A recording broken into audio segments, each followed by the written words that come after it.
사도 바울은 로마서 3장에서 이렇게 썼습니다. 모든 사람이 죄를 범하였음에 하나님의 영광에 이르지 못하더니 그리스도 예수 안에 있는 속량으로 말미암아 하나님의 은혜로 값없이 의롭다 하심을 얻은 자 되었느니라. 그러므로 사람이 의롭다 하심을 얻는 것은 율법의 행위에 있지 않고 믿음으로 되는 줄 우리가 인정하노라. 마틴 루터는 여기서 이신칭의, 즉 오직 믿음으로 의롭다 하심을 얻는다는 복음의 진리를 깨달았으며 그것이 그로 하여금 종교개혁운동의 횃불을 들게 했습니다. 그런데 우리 개신교 신앙의 핵심이라고 할 수 있는 이신칭의 교리를 잘못 이해할 때 나오는 대표적인 오류가 율법 폐기론입니다. 즉 율법을 지키는 행위가 이제 우리에게는 필요 없어졌다는 주장입니다. 그저 예수만 믿고 자유롭게 살라는 것이 복음이고 기독교 신앙이지 그 외에 무슨 제약과 간섭이 있을 수 있느냐는 것입니다. 그러나 이것은 참으로 큰 오해이고 오류입니다. 하나님의 율법은 결코 우리에게서 폐기된 것이 아닙니다. 그 확실한 증거가 오늘 본문에서 듣는 예수님 자신의 말씀입니다. 17절부터 20절을 다시 봅니다. 내가 율법이나 선지자를 폐하러 온 줄로 생각하지 말라. 폐하러 온 것이 아니요 완전하게 하려 함이라. 진실로 너희에게 있노니 천지가 없어지기 전에는 율법의 1.1획도 결코 없어지지 아니하고 다 이루리라. 그러므로 누구든지 이 계명 중에 지극히 작은 것 하나라도 버리고 또 그같이 사람을 가르치는 자는 천국에서 지극히 작다 일컬음을 받을 것이요 누구든지 이를 행하며 가르치는 자는 천국에서 크다 일컬음을 받으리라. 내가 너희에게 이르노니 너희 의가 서기관과 바리새인보다 더 낫지 못하면 결코 천국에 들어가지 못하리라. 이 말씀의 요점은 두 가지입니다. 첫째는 율법은 폐하여지지 않았다는 것입니다. 사도 바울도 로마서 3장에서 쓰기를 그런즉 우리가 믿음으로 말미암아 율법을 파기하느냐 그럴 수 없느니라. 도리어 율법을 굳게 세우느니라 했습니다. 예수 그리스도께서 그의 몸으로 우리에게서 폐하여 주신 것은 율법의 정죄이지 율법 그 자체가 아닙니다. 율법은 여전히 유효하며 주님께서 다시 오셔서 세상을 심판하시고 하나님 나라를 완성하시는 그날까지 계속해서 유효할 것입니다. 율법은 하나님의 백성에게 변함없이 필요한 것입니다. 그러면 율법은 왜 있어야 하며 어떤 유익이 있다는 것입니까? 신학적으로 율법의 기능 또는 율법의 용도라고 부르는 것에는 세 가지가 있습니다. 첫째는 죄를 억제하는 기능입니다. 어떤 죄를 지으려다가 그 죄를 금하는 율법이 있으면 그 율법을 범할 때 받게 될 형벌이 두려워 죄를 짓지 못하게 하는 기능입니다. 사회를 무법 상태와 무질서와 위험과 불안으로부터 보호하는 율법의 정치적 기능인 것입니다. 둘째는 죄를 짓고도 죄인 줄 모르고 지냈을 우리로 하여금 우리가 하나님 앞에 죄인임을 깨닫게 하며 두려움에 쌓여 회개하게 하고 하나님께 돌아서서 용서를 빌며 살려주시기를 간구하게 하는 기능입니다. 죄를 깨닫게 하고 하나님께 돌아오게 만드는 기능인 것입니다. 사도 바울은 역시 로마서 3장에서 말하기를 그러므로 율법의 행위로 그의 앞에서 의롭다 하심을 얻을 육체가 없나니 율법으로는 죄를 깨달음이니라 했습니다. 셋째는 그리스도인이 믿음으로 죄의 용서와 의롭다 하심을 얻은 안도와 기쁨에 머물지 않고 더 나아가 하나님의 택하신 백성으로서 어떻게 살아야 할지를 가르쳐주는 보다 적극적이고 긍정적인 기능입니다. 우리가 하나님에 의해서 하나님의 나라 백성으로 택하심을 받았는데 어떻게 하면 우리가 하나님을 기쁘시게 할 수 있겠는가 하는 것을 가르쳐주는 것이 율법이라는 것입니다. 우리의 개혁자 칼뱅은 율법의 이 세 번째 용도를 가장 중요하게 여겼습니다.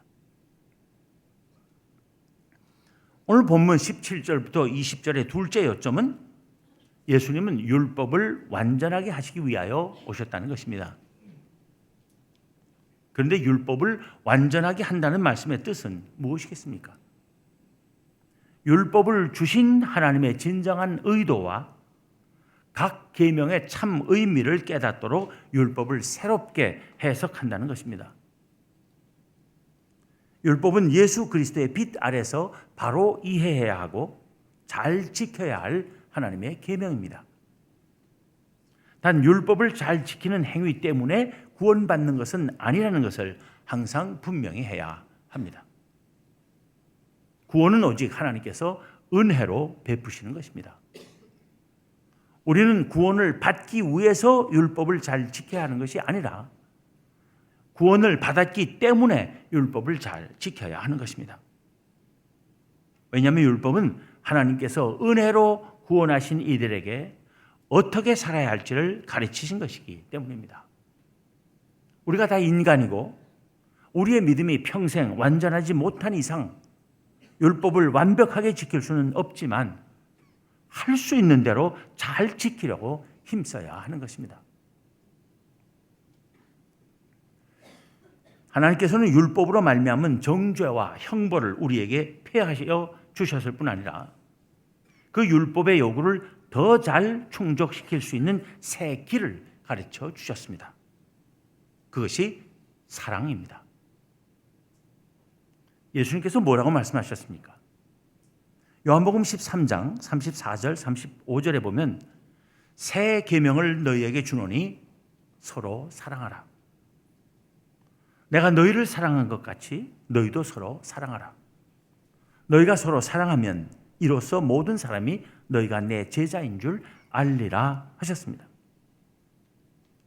우리가 율법을 완벽하게 다 지켜야 예수님의 제자인 것이 아니라 우리가 서로 사랑함으로써 그의 제자로 인정될 것이라는 말씀입니다.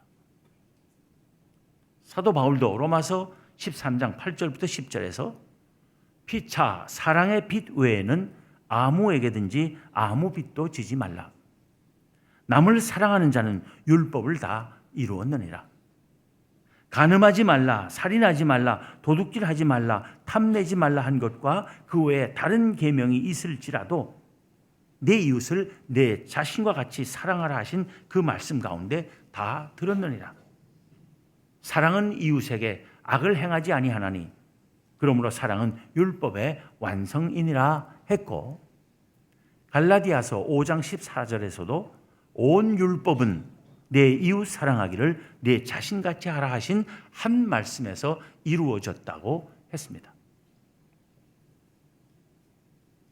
본문 20절에서 예수님께서는 내가 너희에게 이르노니 너희 의가 서기관과 바리새인보다 더 낫지 못하면 결코 천국에 들어가지 못하리라 하셨습니다.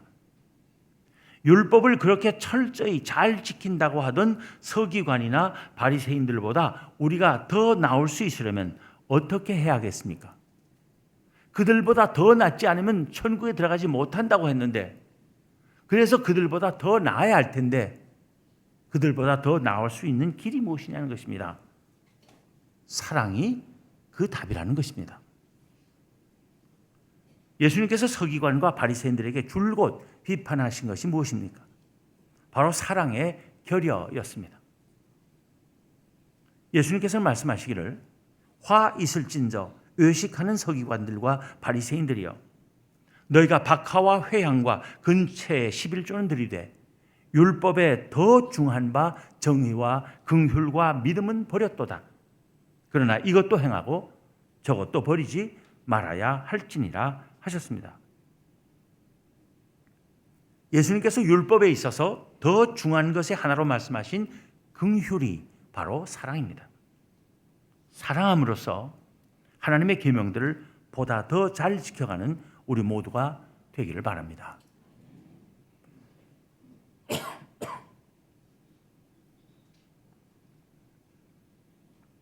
예수님께서는 자신이 율법을 폐하러 오신 것이 아니라 오히려 완전하게 하려고 오셨다고 말씀하셨습니다. 예수님께서는 율법을 당신 이전의 랍비들의 해석이나 가르침과 달리 새롭게 해석하심으로써 율법을 주신 하나님의 참 뜻을 완전하게 이해할 수 있게 하신 것입니다. 그 한 가지 좋은 예가 십계명의 살인하지 말라는 6번째 계명에 대한 예수님의 해석입니다. 본문 21절부터 26절이 그것을 보여줍니다. 예수님께서는 21절에서 옛 사람에게 말한 바 살인하지 말라, 누구든지 살인하면 심판을 받게 되리라 하였다는 것을 너희가 들었으나 하시고 나서 22절에서 나는 너희에게 이르노니 형제에게 노하는 자마다 심판을 받게 되고 형제를 대하여 나가라 하는 자는 공회에 잡혀가게 되고 미련한 놈이라 하는 자는 지옥불에 들어가게 되리라 하셨습니다. 여기서 21절에 옛 사람에게 말한 바는 율법과 그 율법에 대한 랍비들의 전통적 해석을 가리키는 것이고 22절에서 나는 너희에게 이르노니 하신 것은 예수님의 새 해석, 바른 가르침을 말합니다. 예수님께서는 부정적으로 주어진 계명을 문자 그대로 좁은 의미로만 이해하지 않고 긍정적이고 적극적으로 더 넓게 해석하심으로써 계명의 참되고 완전한 의미를 깨닫게 하셨습니다.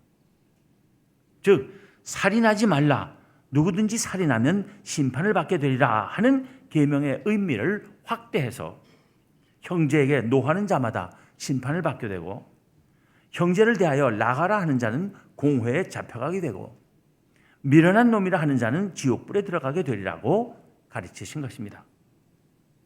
여기서 나가라는 말은 예수님 당시에 팔레스타인의 통용어였던 아람에서 골빈이란 정도의 뜻입니다. 심한 욕입니다.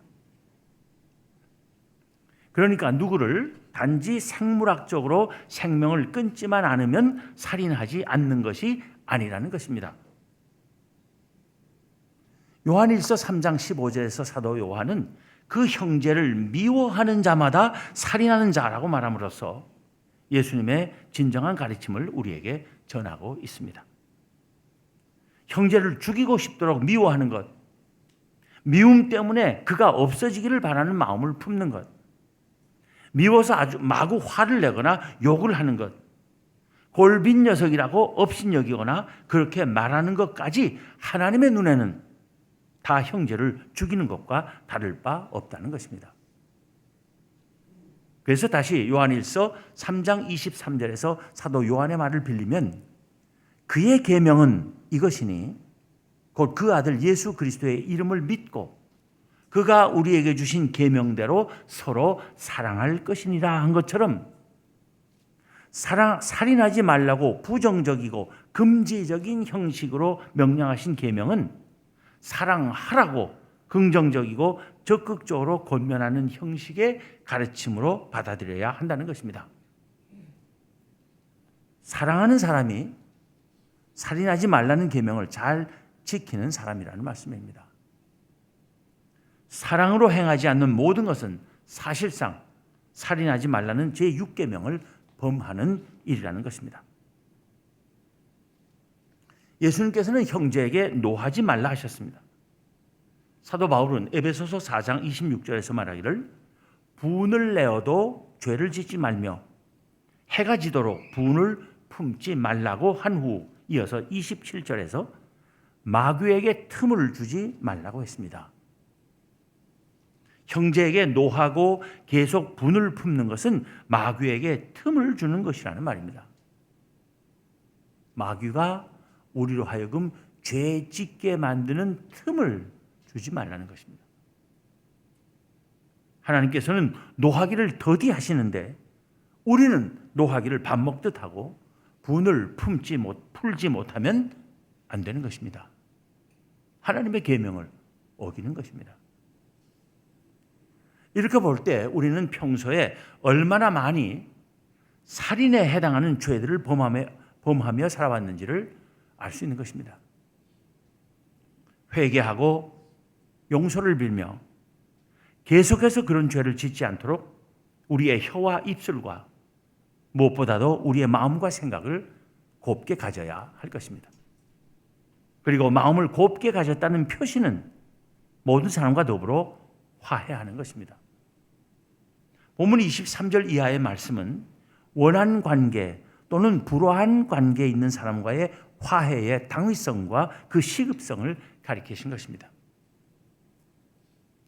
그러므로 예물을 제단에 드리려다가 거기서 내 형제에게 원망 들을 만한 일이 있는 것이 생각나거든 예물을 제단 앞에 두고 먼저 가서 형제와 화목하고 그 후에 와서 예물을 드리라. 너를 고발하는 자와 함께 길에 있을 때 급히 사화하라.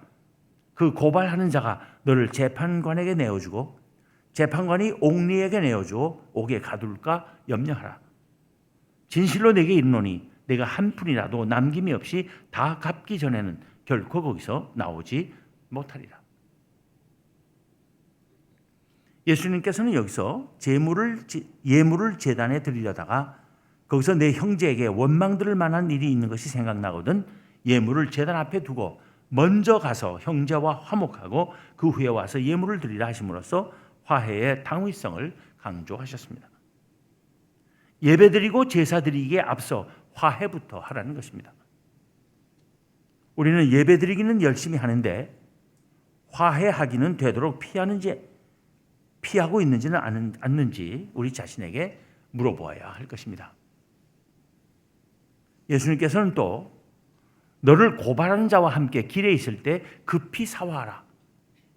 그 고발하는 자가 너를 재판관에게 내어주고 재판관이 옥리에게 내어주어 옥에 가둘까 염려하라. 진실로 내게 이르노니 내가 한 푼이라도 남김이 없이 다 갚기 전에는 결코 거기서 나오지 못하리라 하심으로써 화해의 시급성을 강조하셨습니다. 25절에 보면 급히 사화하라 하셨습니다.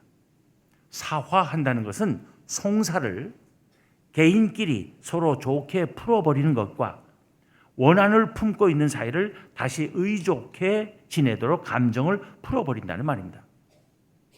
급히 사화하라 하신 것은 왜냐하면 주님께서 우리 각자를 부르시고 우리의 삶의 결산을 요구하실 날이 언제가 될지 아무도 모르기 때문입니다. 화해해야 할 사람과 화해하지 않고 있으면 살인하지 말라는 계명을 지키지 않는 것입니다. 그저 아무도 살인하지 않고 사는 삶이 아니라 누구하고도 의좋게 지내는 삶이 제6계명을 바르게 지키는 것이기 때문입니다. 사랑하며 살아야 한다는 것입니다. 겉으로 나타나는 행동뿐만 아니라 속에 가지고 있는 마음으로도 사랑해야 합니다. 그 사랑을 한편으로는 화해해야 할 모든 사람과 더불어 화해함으로 실천해야 합니다. 그리고 다른 한편으로는 마음속으로 그 누구도 미워하지 않고 미련하다고 업신여기지 않으며 아무에게도 화내지 않음으로써 그 사랑을 실천해야 합니다. 그런 삶 속에 하나님이 함께 하신다는 것입니다. 말로는 화해하자, 화해한다 하면서 속으로는 계속해서 미워하고 업신여기며 화를 내고 있다면 그것은 사람을 죽이는 것이나 다름없다는 말씀입니다. 우리 각자는 언제 부르심을 받아 주님 앞에 서게 될지 아무도 모릅니다. 주님께서 언제 오시거나 우리를 부르시더라도 우리가 안심하며 살 수 있는 길은 우리가 힘껏 사랑하는 것입니다. 우리가 사랑하면 우리가 주님 안에 있고 주님께서 우리 안에 계시는 것이기 때문에 주님이 언제 오시더라도 두려워할 일이 없는 것입니다. 다시 한번 사도 요한의 글을 봅니다. 그의 계명은 이것이니 곧 그 아들 예수 그리스도의 이름을 믿고 그가 우리에게 주신 계명대로 서로 사랑할 것이니라. 그의 계명을 지키는 자는 주 안에 거하고 주는 그의 안에 거하시나니 우리에게 주신 성령으로 말미암아 그가 우리 안에 거하시는 줄을 우리가 아느니라. 언제 끝날지 모르는 이 세상에서의 삶인데 그저 쉴 새 없이 미워하고 싸우고 남 흉보고 욕하고 화내면서 사는 삶처럼 불쌍하고 어리석은 일은 없습니다. 사랑함으로써 주님과 함께하는 삶을 사는 우리 모두가 되어야 하겠습니다. 아무하고도 원수지지 않고 불화하지 않으며 누구도 미워하지 않고 업신여기지 않으며 아무에게도 화내지 않고 살기를 힘쓰는 우리가 되기를 기원합니다.